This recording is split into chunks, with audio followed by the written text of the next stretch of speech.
welcome to the Rooted Connections podcast. Welcome. Wow. So thank you for all your feedback. We really appreciate everything that you've said, and we're Thank definitely you. taking on your feedback.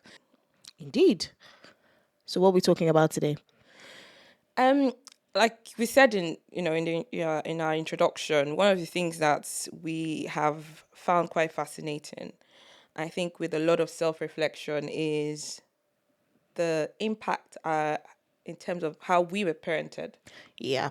and how it's, should I say, shaped us as the adults we are today, and then how that is now sort of shaping how we are as parents.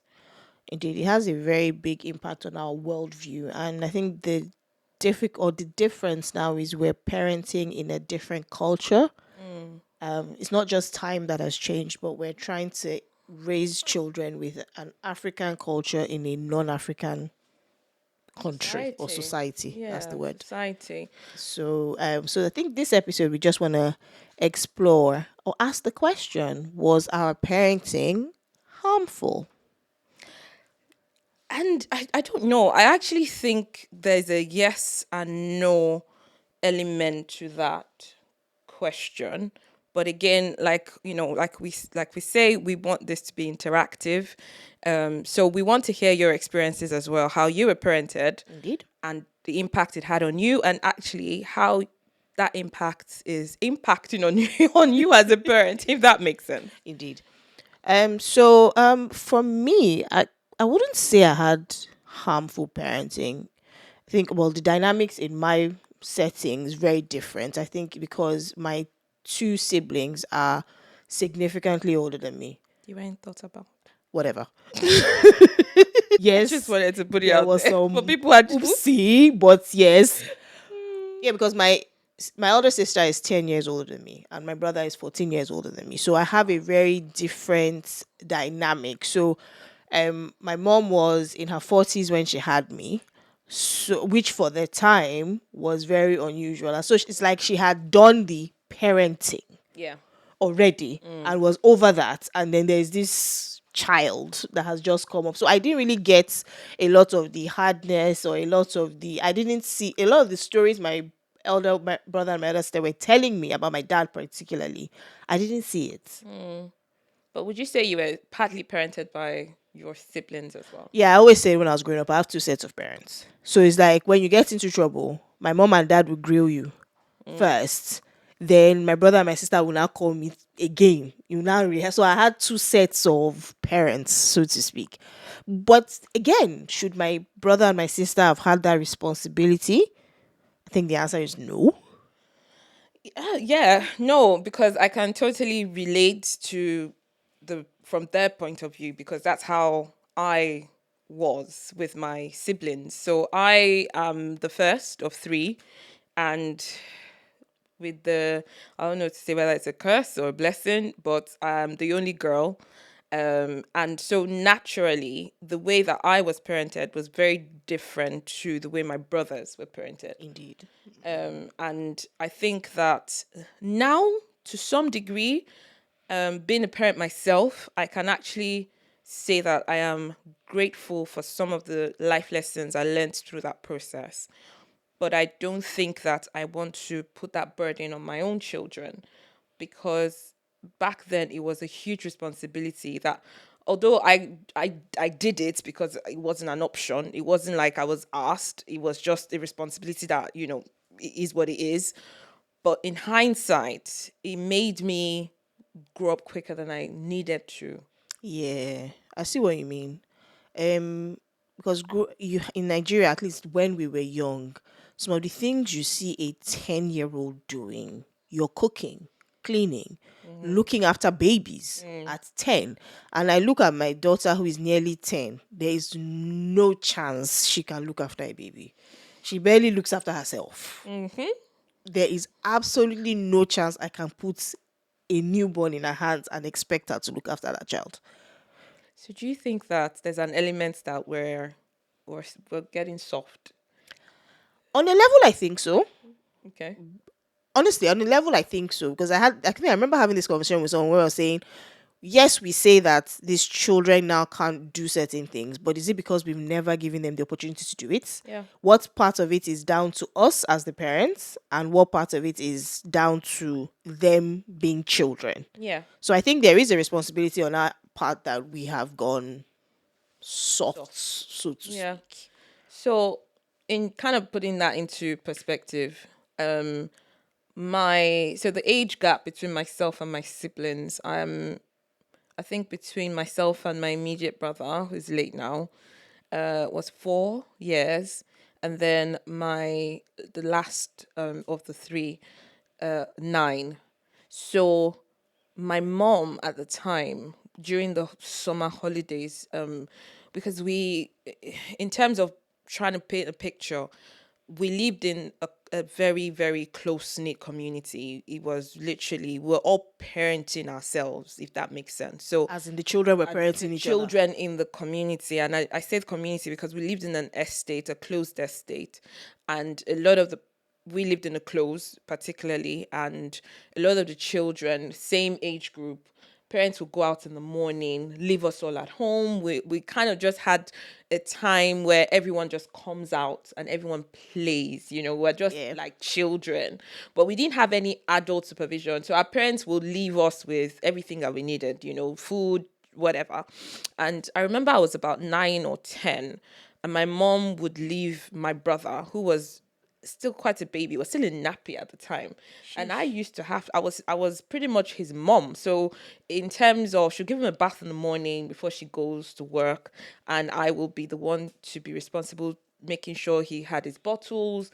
I used to make sure he He had his was still he was, bottle, yeah, yeah, yeah. He not having solids Nope. yet. She showed Whoa. me. So she would have the water in a flask, and the bottles will be in the sterilizer. So I would make his bottles throughout the day, and he had a really healthy appetite as well. So I used to feed him quite Quite regularly. often. Yeah, yeah, yeah. So that was my. I remember vividly. That was growing up. That's how it was. But it wasn't just me. It was, like I said, my friends used to come to the house, so we all kind of did it together. Yeah, yeah, yeah.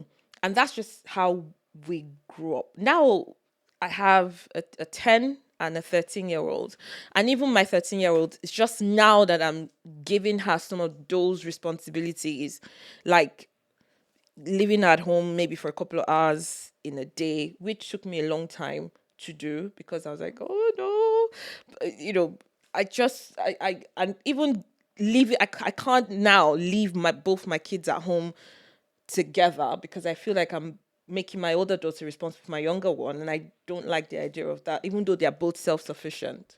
Okay, so I'll ask the question. Is that because you think she's incapable, or is that the, and I lose the word trauma very loosely because I think that's the word that we throw around too loosely here, but is that because of how much you disliked the experience yourself, Um, that you kind of think, actually, I don't want to do it to my children? so a big part of me growing up, and I think being in this society, like we said when we in our very first episode, is how your mindset changes Yep.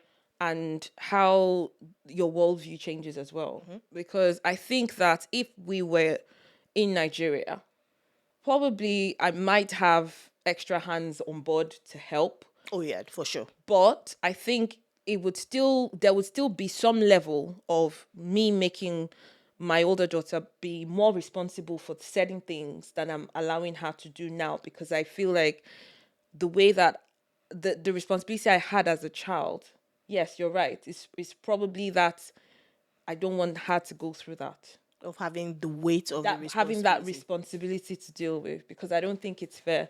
I don't think that it was an intentional thing that my parents, planned and said, "Oh, that this is how I want you to grow up." But I think it was just a norm. It was just a normalized Oh behavior. yeah, for sure. And I think that responsibility doesn't even go away with just being a child, because I find that even our peers, as adults, you're still carrying the responsibility for the younger Oh ones. yeah. And then when you get to the stage where your parents have retired, the first still carries a lot of the burden. Yep.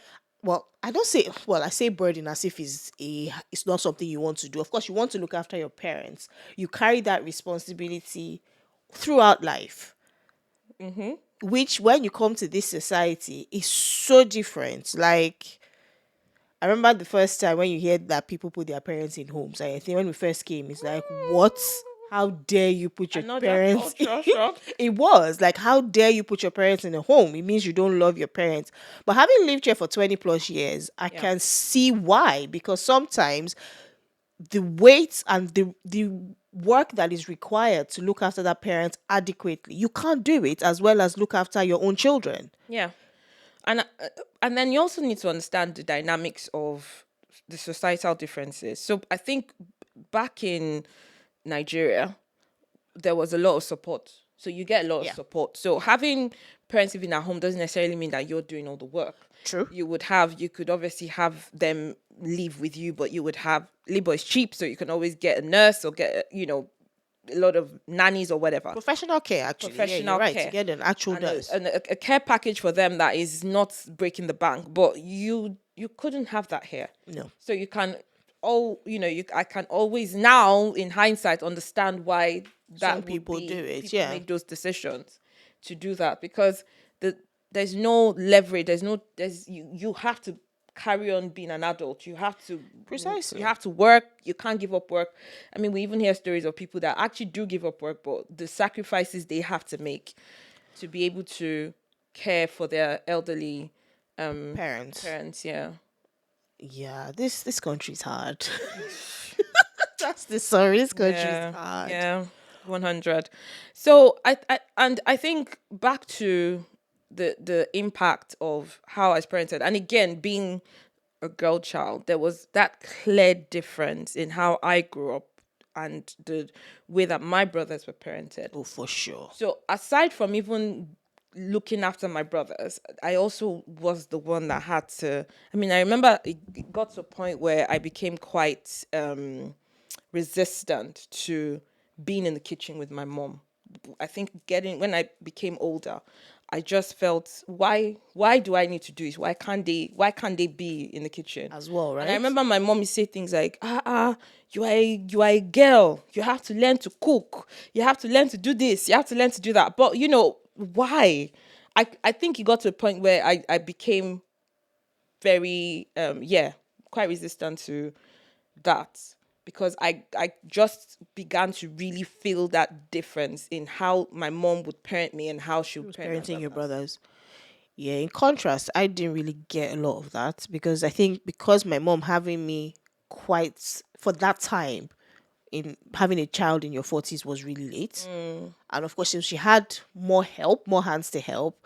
But I think for her at the time, it was just easier to get things done than make me do it. She's been there, done that. She was over that whole I'm trying to train my child. So it's like I need this food. I have 1 hour. I need this food done. If I get these girls, come okay, blend this pepper, do this, do that. She just didn't have that time. So I didn't get all of that. So Yeah. I was the one that Yeah. they will come and call me, that food is ready, I'll come and eat. Yeah. In contrast, my sister was very different. So when my sister is at home, she's the one that does everything. In fact, my sister will come back from work. My mom will get her to call my brother at work to ask him what he wants to eat. And then my sister will make it. Wow. Yeah, so that just to your point, that the way they parented girls was very, very different. Yeah. And is reflected in the adults men that we have now, where a lot of men really can't do a lot of these things Yeah. by themselves because they just weren't raised to do it. And it's also the expectation. It's you're brought up without the words, without it being spoken. These become societal norms where the boy child just has that pampering. There's, I would say, grace that is offered. Oh God. That's Because the word, the grace. grace is offered to the male child, and there's that understanding that you are the one who would have a wife that would look after you. So there's always that natural expectation that you're going to be looked after, but as the woman, you're You have brought to up look after to to look be the after one to somebody. look after. And then this society completely flips that on its head. Because I remember when we got to uni, a lot of the guys couldn't cope because if you don't have friends who are female that will cook for you Hmm. and you don't have money to go out and be buying food, You are where are you going? lost. You are lost. Go and look for where to buy Gary Yeah. and sugar. Yeah. Because so that's when some people started learning to do stuff for themselves On a because side note, though, isn't that why the relationships that did not need to happen? oh Because god, yes now there were boys that were toasting babes just because they they needed knew that somebody they needed to someone cook. to look after them.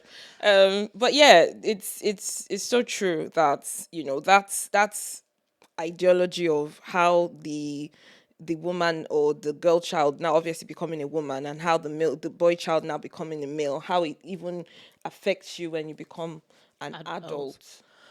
Well, I don't have boys, but it would be interesting to know from you that people that have boys. How are you raising your boys? Are you teaching them to do these things? Because most of us have seen that is the men are struggling in some respect. So I'll be interested to know from moms of boys, are you training your boys to do these things so that as adults, they are not, one woman does not hold them over the barrel that you can't do anything, you're nothing without me. Yeah, I would say that from the little, I think most of our friendship circles somehow we seem to have mostly girl Girls, children. yeah. But I think that this society forces you to raise your children the same. I think there's a level that you, the way that the, should I say that the society is structured, you almost do not have a choice. But even if the learning doesn't come from within, the learning is external. But with the way, and I say that because of how the society is in Yeah. terms of not much preference with male or female, but that is another conversation. I think that again, that's relative. But in the sort of African cultural norms, a lot of that is still quite a big struggle, I would say, for parenting, where I think that's just how it is.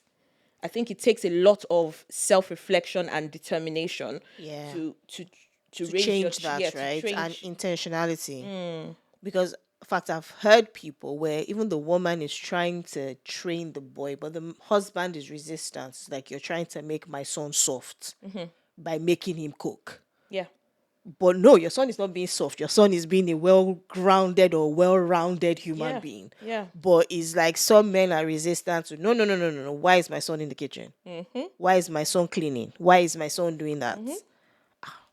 And even now, even being married, it's still a struggle, you know.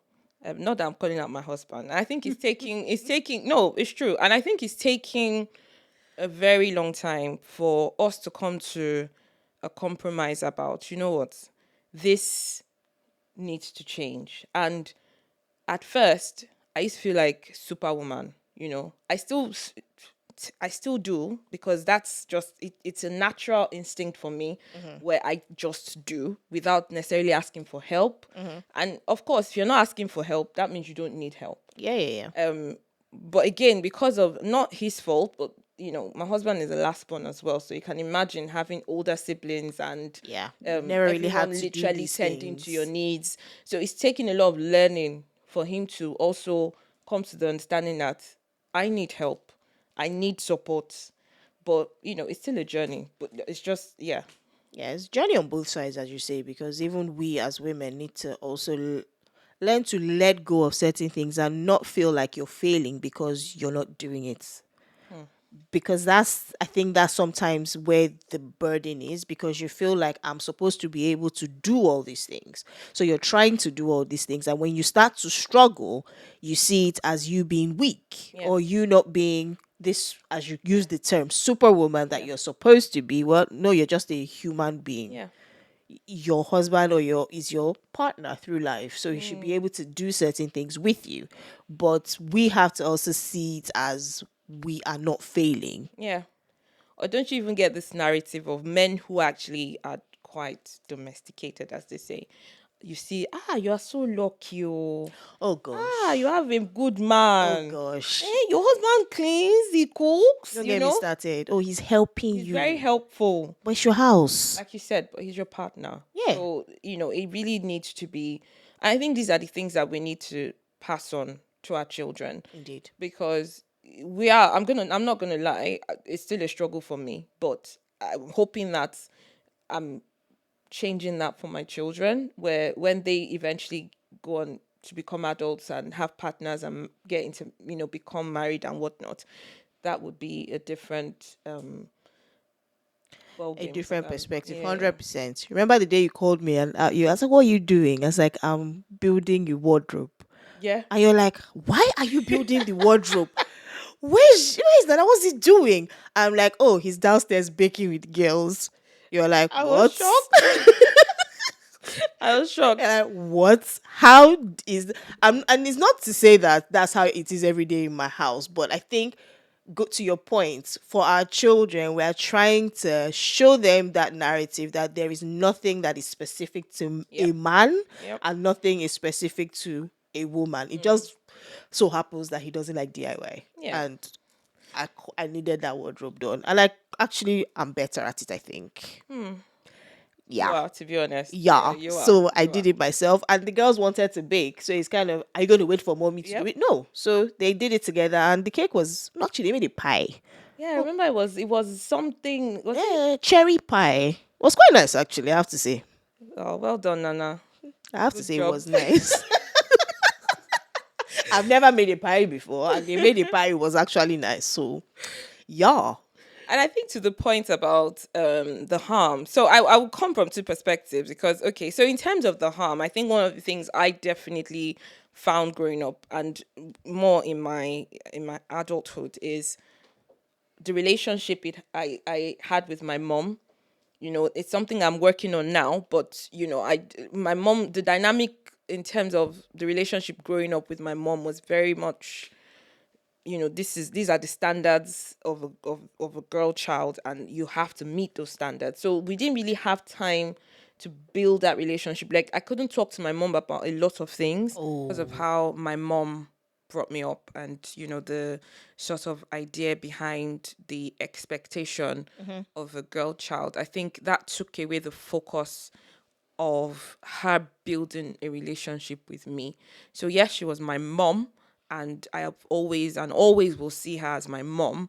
But in terms of, and I say this very loosely because I think some people have different arguments around it. But I think that it gets to a point where a parent also has to be a friend, right? To okay. to their children. And it doesn't necessarily take away your you being a parent. When I say a friend, there are times where we need to be safe spaces for our children to be able to talk to us without that fear of judgment. But is a safe space always your friend, though? Yes, and I say friend because what is the definition of friendship? Okay. And can those two align? Because like I said, and I'll explain that when I talk a bit more about how I am now as a parent to my children. But I think I would define safe space more about the trust than the friend aspect of it. Okay, we clearly have two different understanding around Yeah. this, but So don't get me wrong. I do agree that there is a time to be friends with your children. okay, maybe not friends, but friendly. Oh, of Would course, that hundred would that percent, would that be an 100%. okay? You So can't maybe be.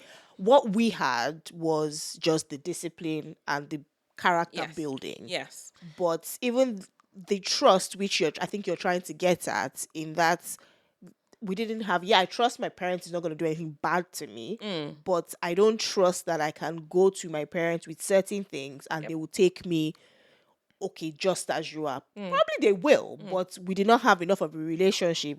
To me, it's like you're going to kill me if I do this thing. not that you are going to kill me.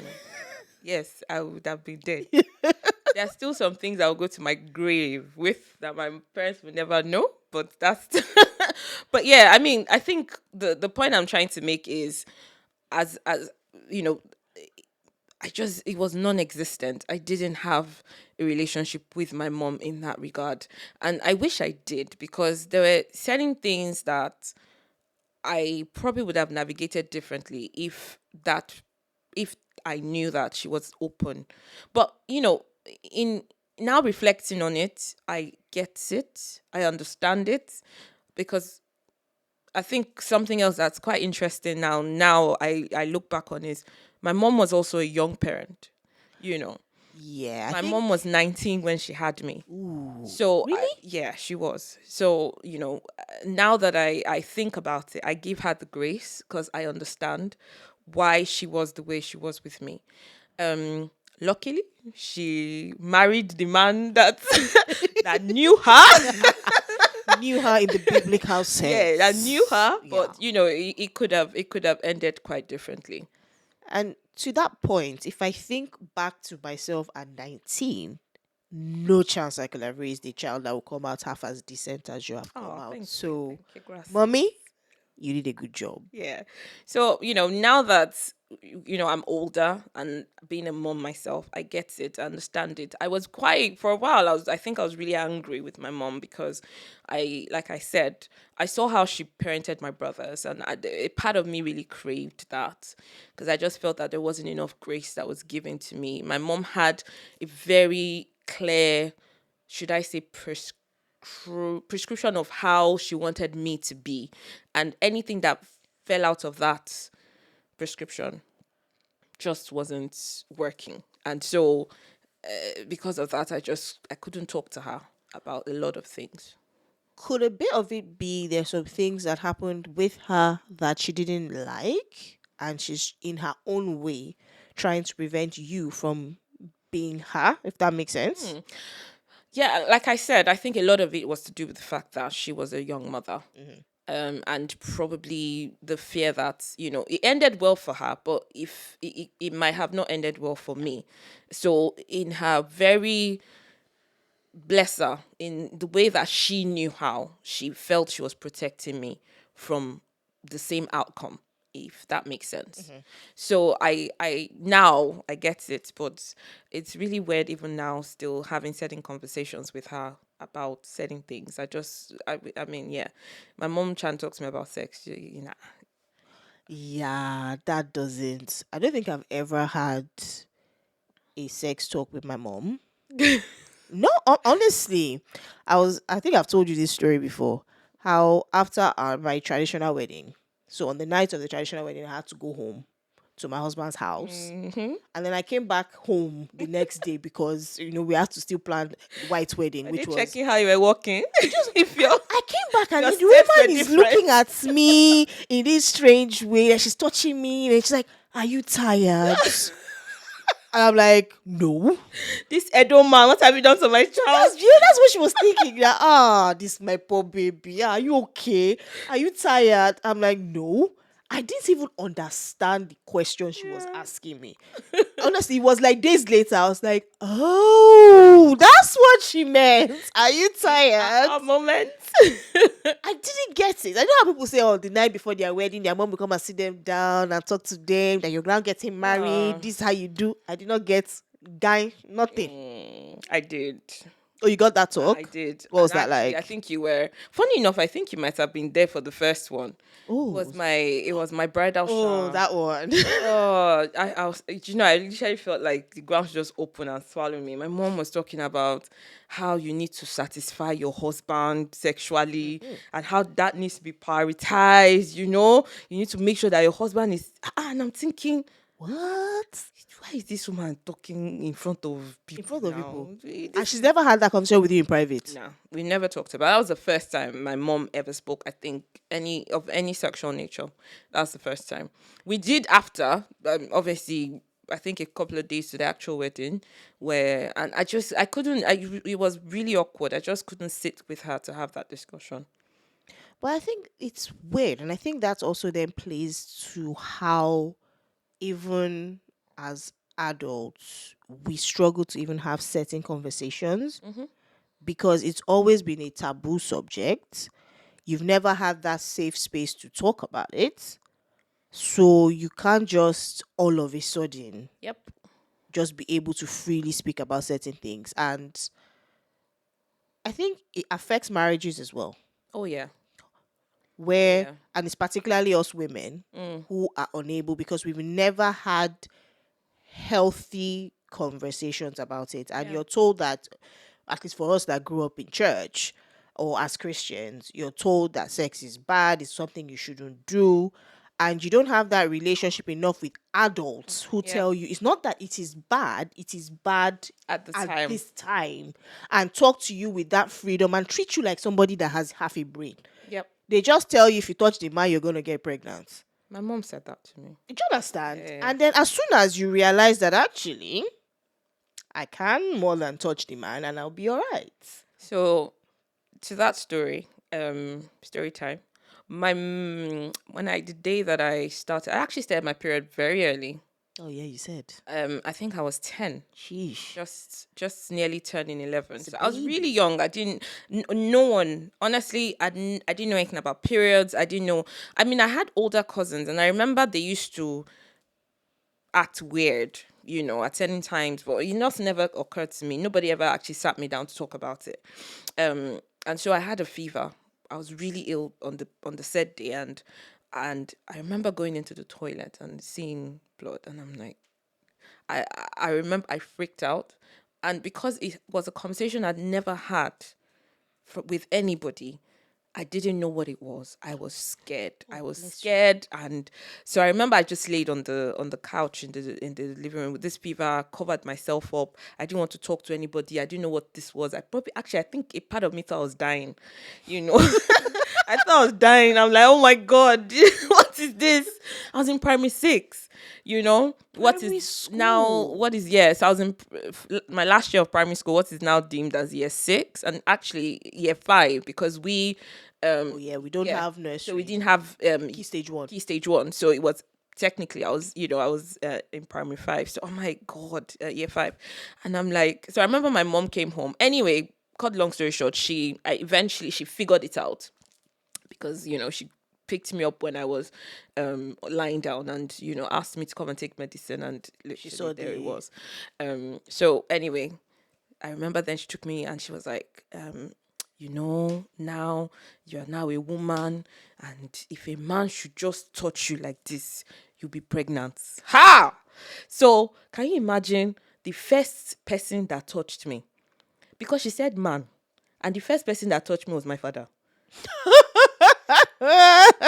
So guess what? Didn't even give No. context. So there was no context really behind it. So imagine, technically I wasn't pregnant. So those things, they really, Just to clarify, just- when she said her dad touched her, she means like I meant touch me, tap touch her me, body. not when you start thinking otherwise, it's just Yeah. tap her body. you know. So it's interesting that those things really feed into the things that we take into our own marriages. You're right, but I think that's a different conversation before we deviate.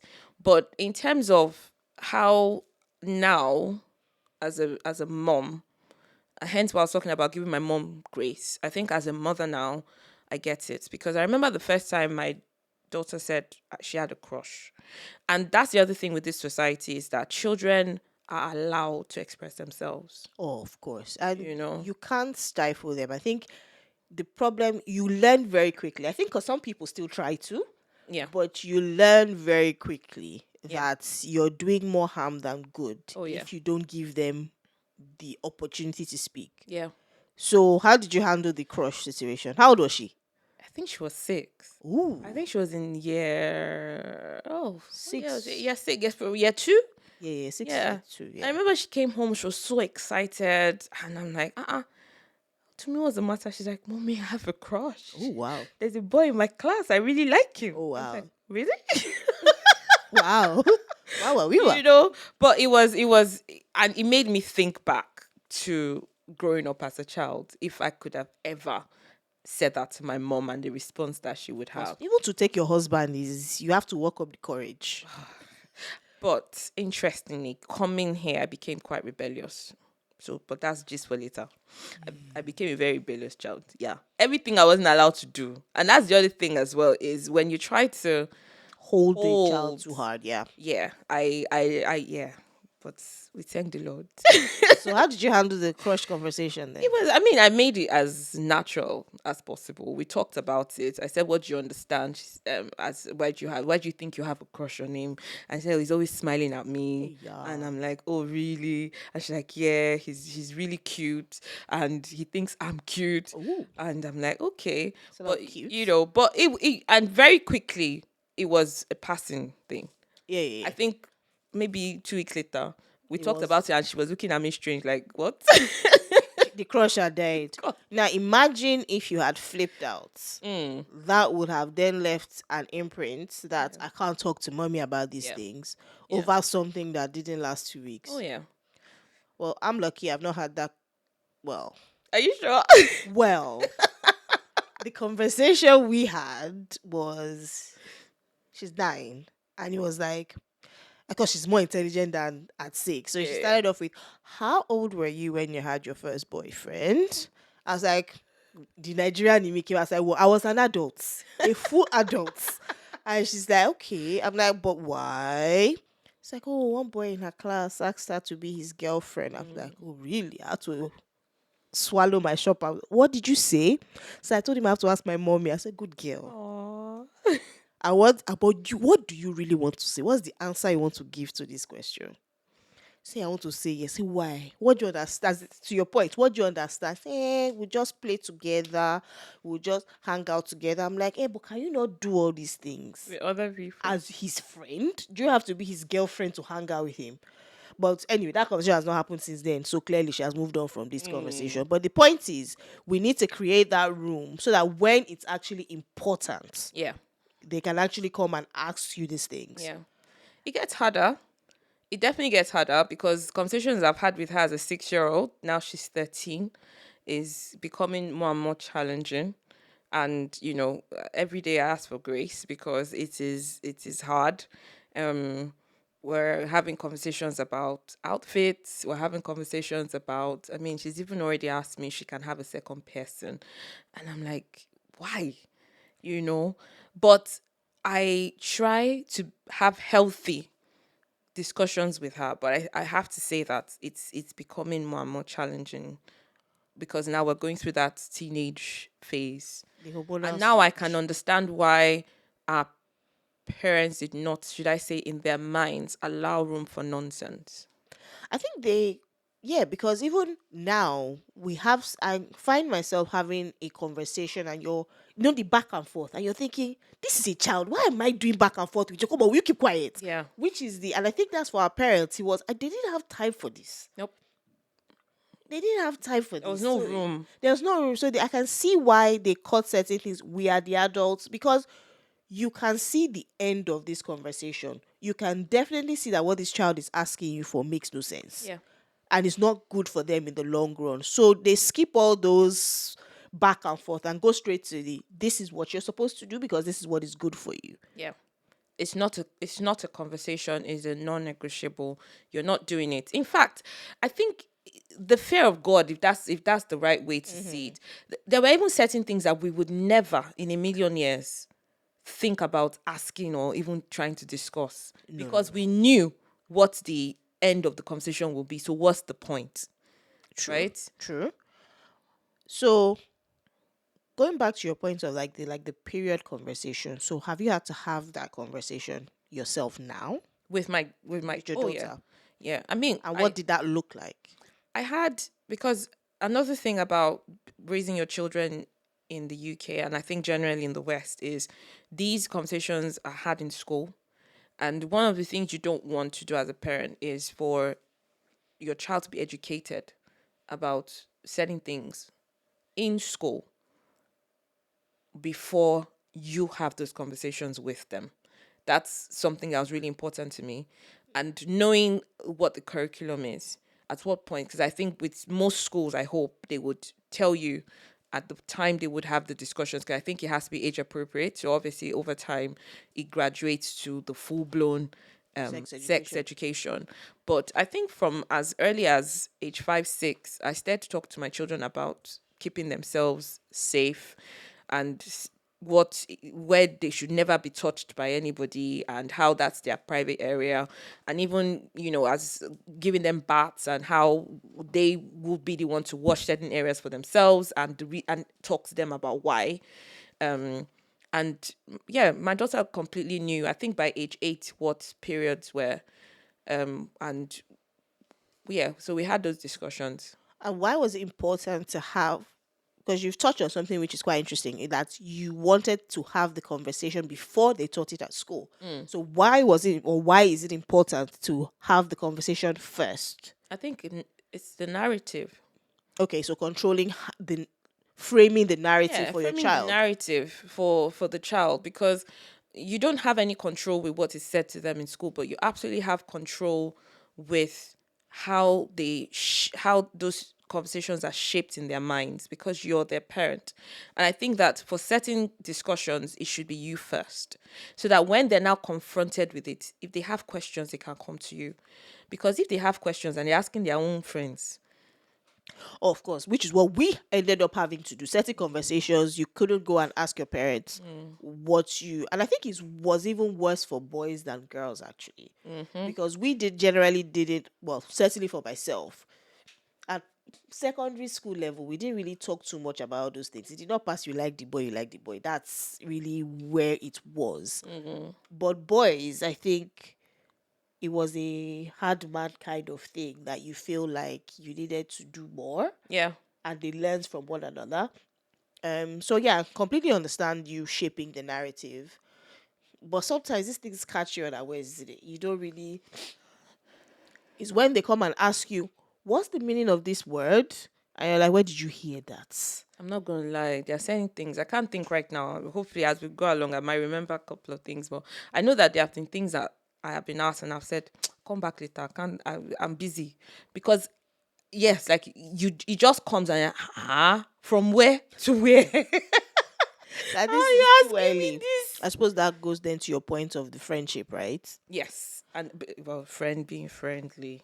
But I think that's okay. I think let's explore that a little bit. Um, because how friendly do you have to be with a child though? Because how do you then draw the line between friend and the disciplinarian? Because at some point that's what you have to be. I think Because some. sometimes our kids just argue for the sake of, because you think you're Yeah, their yeah, yeah, friend. yeah. No, but I think something always has to underpin that. When I say be friends with your children, it doesn't mean that it doesn't take away being a parent, because that is the overriding.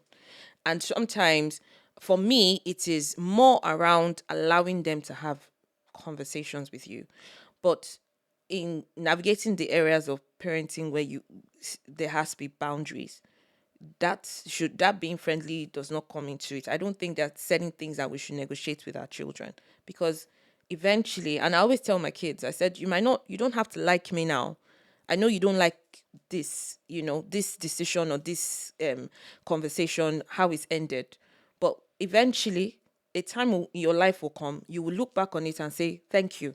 And right now, I don't need you to like me, because if you like me all the time, I'm not doing a good job. My job is not always to say yes to you. There are times where I have to say no, and you don't have to like it, but it's okay. I love it. If you like it all the time, you're not doing a good job. I love it. And I think that's just where I think that's where I was getting to try and talk about how we keep that line straight, because sometimes it's so easy, because I see it a lot where people, in trying to be friends with their children and in trying so hard to reverse what they were given, that line is so blurred Yep. that the children have no discipline, have no boundaries.